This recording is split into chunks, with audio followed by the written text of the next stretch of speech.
Everybody, it's Tyler here at the Speedway event, checking in with 323E Sprockets. We had a phenomenal season so far, by the way. Excellence Award at the Cobweb Classic just a little bit ago, as well as a Build Award, too. So super proud of this robot, obviously, as it comes in. As we come to Speedway here, take a look at 323E. We'll be talking about some of their tweaks they've been making throughout the season. Really like the overall design this robot brings. We'll be doing a full overview of this robot. So let's learn more about them coming up here on Pits and Parts. This video on fun is brought to you by viewers like you and also in partnership with the following.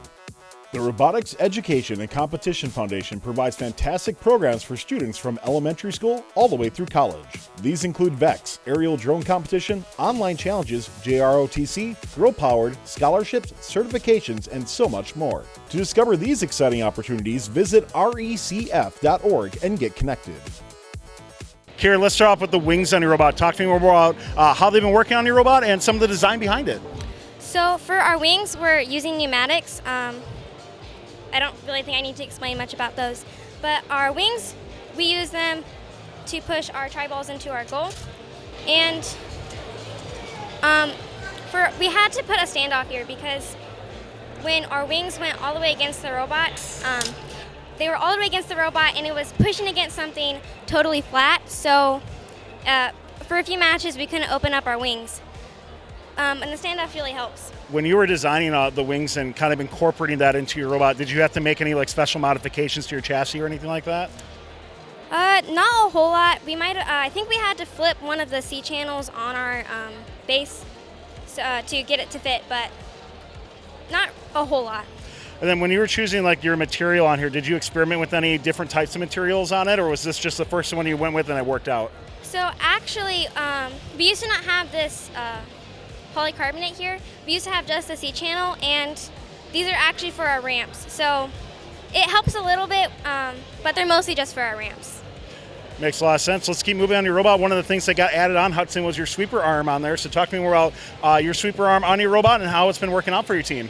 Yeah, so our sweeper arm is this thing that we have here, that if you can extend it, it will go into the match loading zone, or like station, whatever you want to call it, and it will hold on to the bar. So then, since we have this little hook right here, it's kind of hard for if other teams are pushing us, it's kind of hard for them to push us away from that, so we're always touching. So no matter what, we can be match loading the entire time. Since when we match load, since our catapult does this, even if no one's trying to block us, it jumps a little bit. Yeah. So this always just helps us to be able to touch. Yeah. There. Cool. And it also kind of, since it added more weight, now we're able, when we add ramps on the front, we're able to get over the barrier because this and the pneumatic tank added more weight to it. So this is something new on your robot. How has it been working so far? We're early interviewing this at Speedway, but in your matches so far, how has it been working out for you? It's actually been working pretty well. There was one match when we had to use it because someone was playing really hard defense on us. And we put it down, and then they kept trying to push it away, and they weren't able to do it until we brought it back up. Very cool. Emma, let's talk about getting in size for the competition. I know you've taken a couple of special considerations to make sure your robot is in size. So walk me through what you do for your robot. So for keeping our robot in size, we would we have a rubber band here that we would put up onto our catapult so that when we get on the match field that we don't get, of course, DQ'd. Sure. And then, but when the catapult releases, the rubber band does, and then we're in size for the rest of the match. I love it. That's like cool. Was that something that you did right away, or when did that get added on? So probably that was most likely something that got added on right away because we wanted to be in size before tournaments. So that would probably be right away. I want to ask you about your build award that you won on your bot. What was your build award for? Like, what was the key aspects of winning that for your team?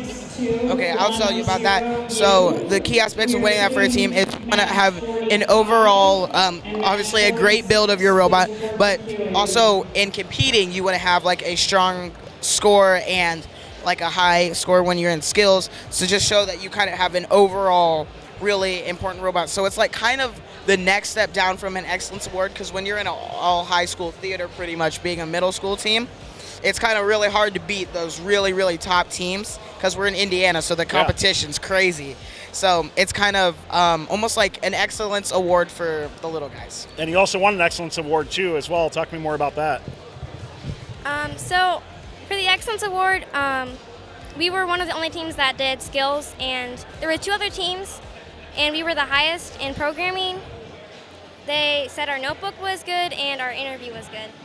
Very cool. Kylan, I got to ask you, wrapping on this robot, we talked a little bit about some rubber bands, but you got a couple other strategic positions for them, so talk to me more about it. Okay, so we have more bands on one side than we do on this side.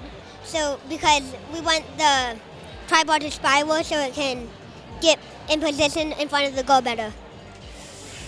I got to ask you, overall, experiencing the over-under game, Kylan, what are some things maybe you're looking forward to in future events of changing on your robot or making different iterations for? I think we like as a team, we really want to add a hanging mechanism. Sure. So really looking forward to it. Well, 323E, once again, looking awesome. This is Sprockets here at the Speedway event. Good luck at this event. Of course, we can't wait to see how you do for the rest of over-under. Thanks a lot. Thank you. This video on fun is brought to you by viewers like you and also in partnership with the following. The Robotics Education and Competition Foundation provides fantastic programs for students from elementary school all the way through college. These include VEX, aerial drone competition, online challenges, JROTC, girl-powered, scholarships, certifications, and so much more. To discover these exciting opportunities, visit recf.org and get connected. Don't forget to like, subscribe, and ring the bell to stay up to date on our new videos. Keep the conversation going and provide your input to our content. Most live shows can be found on the First Updates Now YouTube channel, live competitions at twitch.tv/firstupdatesnow, and join our Discord at discord.gg/firstupdatesnow. Check our other social offerings on TikTok, Instagram, Facebook, and Twitter.